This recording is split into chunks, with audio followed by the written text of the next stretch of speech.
Hi, we're 9G, and today we're going to discuss how the government helped the economy grow. So, with the recent corruption scandals that have been plaguing the government recently, people have been wondering, why is the government not doing anything to help the economy grow? In fact, people are even asking, why does the government, kill our economy? So, what most people don't know is that the government is actually trying its best to help our economy using what's known as fiscal policy. Now, what is fiscal policy, you may ask? Well, it's simple. Fiscal policy is when the government buys and sells bonds or sums of money to different companies so that they can either promote or stall economic growth. Now, the reason they would want to stall economic growth, in case you were wondering, is because sometimes when economic growth goes too high, that also brings inflation with it. Inflation is when our money becomes less in value, so that's obviously a very bad thing, and that's why the government would want to prevent it by stalling economic growth. Now, it wants to promote economic growth for obvious reasons. First of all, maybe our currency isn't catching up to other currencies in terms of how it's growing. Maybe our GDP isn't high enough. So that's why they would want to promote our economic growth. Besides buying and selling bonds, the another way the government can exercise fiscal policy is to increase or decrease their taxes. When taxes increase, less people would have money to buy things, therefore they wouldn't spend as much, and GDP would decrease, and so will economic growth. When they decrease their taxes, more people would have more incentive to buy things, so economic activity will increase and will not be slowed down, and GDP would increase as well. The last way the government can exercise fiscal policy is to increase or decrease their government spending. When they increase their government spending, they would be building more roads and bridges, therefore they'd have to hire more people so that they would be able to build these roads and bridges in the first place, and thus they would have more income and employment would increase. There would be more incentive for people to buy things since they have more money now. It's the other way around when they decrease their government spending, however, since they would be employing less people, therefore less people would have enough money to buy things, so economy would be slowed down. Not many people would be trading or buying new products or whatever. They'd only be buying necessities. We can see this in our everyday lives, is that when the government makes public utility projects, it has to hire people, which increases economic growth, since there's less unemployment. So why is this important? Why should we care about what the government does for the economy? Okay, well, first of all, if we know what the government does for our economy, we can better appreciate and understand why the government is having problems in helping our economy, why it's bad. Maybe it's not the government's fault. Maybe there's some underlying reason. And we can only know that if we actually understand what the government has been trying to do for our economy. Another reason why it is important to understand these concepts is because we will know the difference between right and wrong in the economic world. For example, when somebody observes that the government is trying to increase taxes, they might think it's a bad thing because to them they'll not be able to spend as much as they would like. But actually, it might be a good thing. Maybe there's too much maybe there's too much economic activity.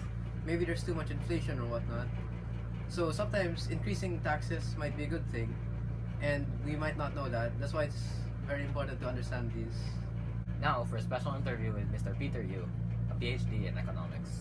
Think about the current state of the government as it is.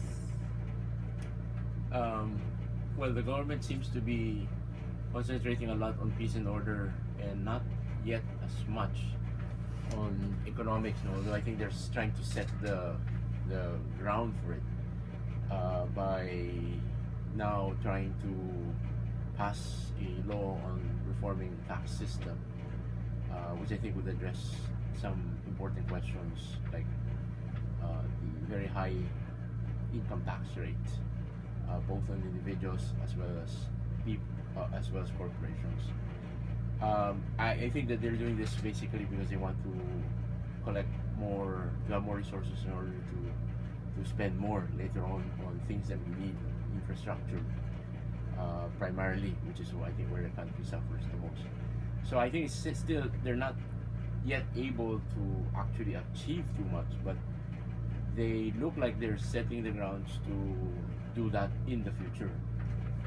And so we all hope that they actually will be able to invest in the needed infrastructure for the country later on. Okay, interesting. So what bearings does this have on the future of the Philippine economy? Well, a lot, I think, because for all of the past years, most of the past years, I think the Philippines that performs poorly compared to other countries because we have relatively some of the poorest infrastructure in the world. You can look, for example, at the traffic that we face today. That's due in part to first maybe not enough roads and bridges, but maybe the more obvious thing is there's not enough public transport systems. So you force a lot of private individuals to be taking their cars on the road. If there was a more efficient MRT maybe and more efficient bus system, more efficient public transport system in general, I think a lot of people would be quite okay with taking the public transport instead of crowding the streets with their cars. But the poor infrastructure also shows up in you have airport congestion, you have congestion even in the ports. That makes doing business a bit very hard and more expensive. When you have, we mentioned earlier the traffic, but port congestion, airport congestion, so it takes longer for you to bring in your raw materials.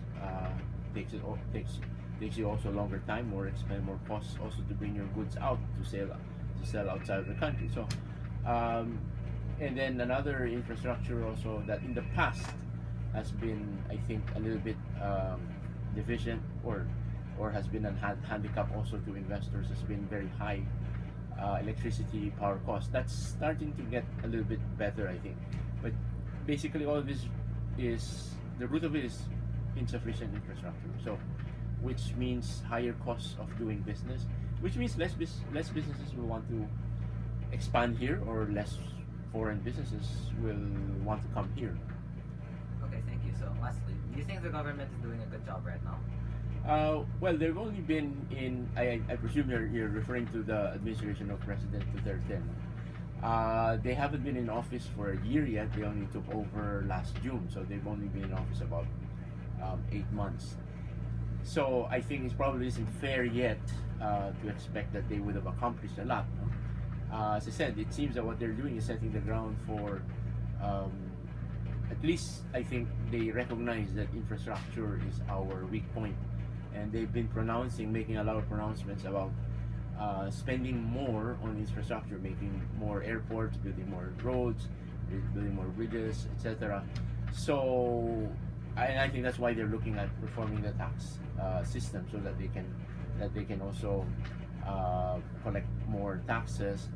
At the same time, also make things a little bit more equitable, I think. So that to me is, I think, on the right track, but you might say they're still in the planning stages. They're not yet in the action stages. I think looking at the record, but again, to be fair to them, they've only been in power 8 months. So the actual building of infrastructure is only beginning to happen. It's not quite beginning yet, I think, in many instances. So I think we still have to wait and see if they can actually deliver on what they have promised, especially on the point of increasing the spending on infrastructure. Okay, that concludes our interview. Thank you for your time. Thank you. Thank you for watching Crash Course Savior Edition.